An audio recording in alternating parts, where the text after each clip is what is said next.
নমস্কার বন্ধুরা, আমি মধুমিতা মধুস কিচেন থেকে আজকে একটা রান্না করছি লইটা মাছের ঝুড়ো। প্রথমে আমি কি করেছি, লোটে মাছগুলোকে নুন হলুদ মাখিয়ে 1 ঘন্টা রেখে দিয়েছি। দেখো এর থেকে জল বেরিয়েছে কিরম। এই জলে আমি মাছটাকে সেদ্ধ করব, কোনো এক্সট্রা জল দেব না। সেই জন্য আমি মাছটাকে নুন হলুদ মাখিয়ে রেখে দিয়েছি। 1 ঘন্টা বাদে এই তোমাদের দেখাচ্ছি। এবার এটাকে আমি সেদ্ধ করতে বসাবো।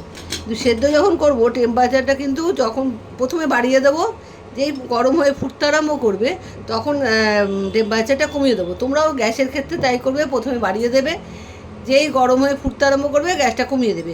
ওই মাছের জলেই মাছটা সেদ্ধ হবে, তাতে খেতে ভালো হয়। সেই জন্যে আমি এটা করি। আমি ইন্ডাকশানটা জ্বালিয়ে দিচ্ছি, টেম্পারেচারটা বাড়িয়ে দিলাম। এবার এটা একটু ফুটলে টেম্পারেচারটা আমি কমিয়ে মাছটাকে সেদ্ধ করে নেবো। সেদ্ধ করার পরে রান্নাটা হবে। মাছের কাঁটাগুলো বেঁচে, কিন্তু কাঁটা শুদ্ধ রান্নাটা আমি করি না, সব কাঁটা ফেলে দেবো, দিয়ে শুধু মাছটা রান্না করব। তাহলে লইটা মাছের ঝুড়ো তোমাদের কীভাবে আমি করি সেটা তোমাদের দেখাবো। সেদ্ধ করতে বসিয়ে দিয়েছি, একটু ফুটলে ইন্ডাকশানের টেম্পারেচারটা কমিয়ে দেবো। কমিয়ে দিয়ে মাছটা হয়ে গেছে। সেদ্ধ করে আমি কি করেছি, মাছটাকে প্রথমে মধ্যিখানের কাঁটাটা ছাড়িয়ে নিয়েছি, ছাড়িয়ে বাকি মাছটা ছাঁকনির মধ্যে দিয়ে ছেঁকে নিয়েছি। দেখো পুরো মাছটা একটা বিন্দু কাঁটা পাবে না, কাঁটা একদম নেই। এইবারে মাছটাকে রেডি করব। এইভাবে তোমরাও করবে। প্রথমে মধ্যিখানে শক্ত কাঁটাটা বের করে নেবে, নিয়ে বাকি মাছটাকে বড় এক ছাঁকনি মধ্যে ওটা ছেঁকে নেবে। ছেঁকে নিলে দেখবে একটাও কাঁটা থাকবে না, সব কাঁটা থাকবে আর মাছটা বেরিয়ে আসবে। এবার তোমাদের রান্না করে দেখাচ্ছি। ইন্ডাকশানটা জ্বালিয়ে দিয়েছি, ফ্রাই প্যান বসিয়ে দিয়েছি। এবারে তেল লাগবে। এই রান্নাটা করতে কিন্তু একটু তেল বেশি লাগে।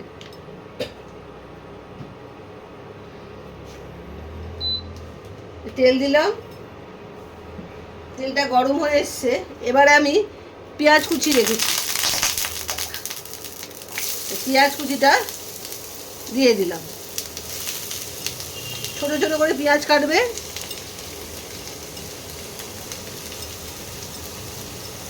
চারটে পেঁয়াজ আমি দিয়েছি মাঝারি সাইজের, আর ছোট ছোট করে কেটেছি। এই পেঁয়াজটা একটু ভাজা ভাজা হবে, কাঁচা গন্ধটা চলে গেলেই মশলাগুলো দিতে আরম্ভ করবে। এই রান্নাতে পেঁয়াজটা বেশি ভাজা হয় না, কাঁচা গন্ধ অবধি ভাজা হবে। পেঁয়াজের কাঁচা গন্ধটা চলে গেছে। এবারে আমি রসুন বাটা 1 চামচ দিলাম,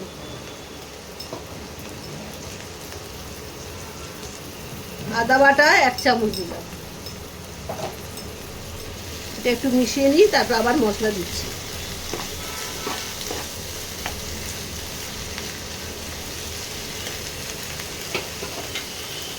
একটা টমেটো ছোট ছোট করে কুচিয়ে রেখেছি, সেটা দিয়ে দিলাম।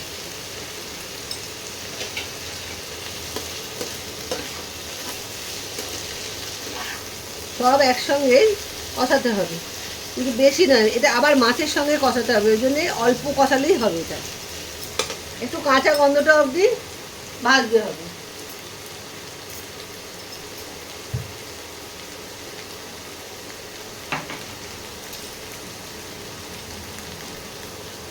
হলুদ গুঁড়ো দিলাম আন্দাজ মতো,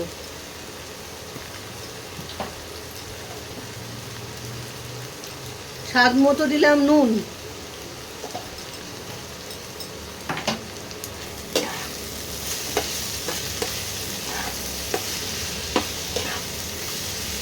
আর কাঁচা লঙ্কা তোমরা কুচিয়েও দিতে পারো, আবার বেটেও দিতে পারো।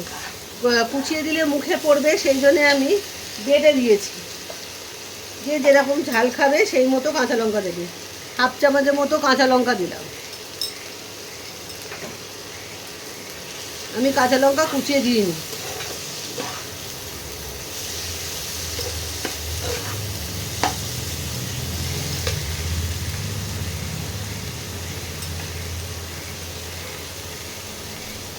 কাশ্মীরি লঙ্কার গুঁড়ো দিলাম 1 চামচ।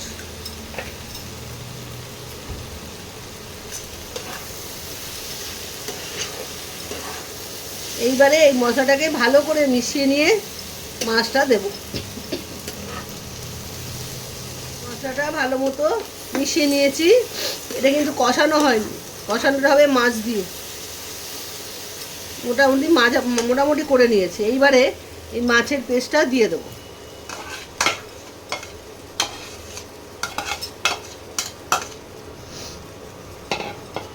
এর মধ্যে একটাও কাঁটা নেই, ছেঁকে নিয়েছি যেহেতু এর মধ্যে কোনো কাঁটা নেই।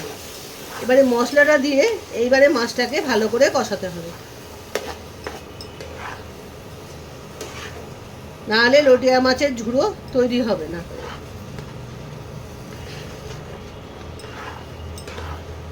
এবার মাছটাকে দিয়ে আমি ভালো মতো কষাচ্ছি। রান্নাটা হাফ হয়েছে, দেখো কিছুটা শুকিয়ে গেছে, এখনও কিছুটা শুকোবে, এখনও পুরো কমপ্লিট হয়নি। এই সময় কটা জিনিস দিতে হবে। একটু মশলা লিকুইড, এই যে 1 চামচ লেবুর রস, পাতি লেবুর রস দিলাম, একটু বেশি দিলাম, মাছ বুঝে দেবে তোমরা। আমি 1.5 চামচের মতো দিলাম। এতে মাছের গন্ধটা থাকবে না, লেবুর রস দিলে। মাছের একটা গন্ধ আছে লটিয়া মাছের, সেই গন্ধটা থাকবে না। আর দেবো গরম মশলা।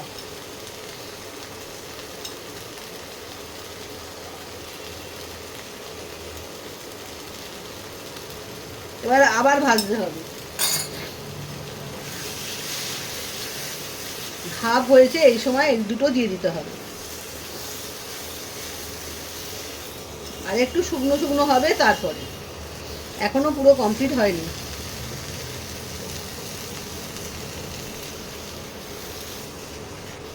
বন্ধুরা দেখো মাছটা দিয়ে এবারে তেল ছাড়তে আরম্ভ করেছে, চারদিক দিয়ে দেখো তেল বেরোচ্ছে।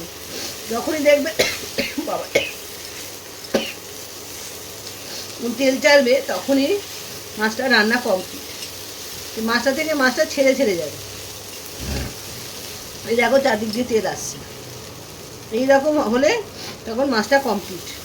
এ দেখো প্যানে কোথাও লাগছে না, দিব্যি ঘুরে বেড়াচ্ছে। এবারে নামিয়ে ফেলতে হবে। তোমরা এইভাবে লইটা মাছের ঝুড়ো করে খেও, দেখবে খুব ভালো লাগে খেতে। লঙ্কা ঝাঁঝে না, কাশি এসে যাচ্ছে। এবার আমি এটা নামিয়ে তোমাদের দেখাচ্ছি। বন্ধুরা আমি নামিয়ে ফেলেছি লটিয়া মাছের ঝুড়ো। দেখো কত সুন্দর দেখতে লাগছে। এই দিয়ে ভাত খাওয়া হয়ে যাবে। কিন্তু তোমরা একটু ভিডিওটা দেখবে, দেখে করে খাবে। এমন কিছু মানে কষ্টের কিছু নেই, এগুলো ঘরের যা যা আমরা রান্না করি তার মধ্যে থেকেই করেছি আমি। তবে জিনিসটাকে এইভাবে করে খেয়েও খেতে খুব ভালো লাগে। পুরো ভিডিওটা দেখো আর বন্ধুদের মধ্যে শেয়ার করো।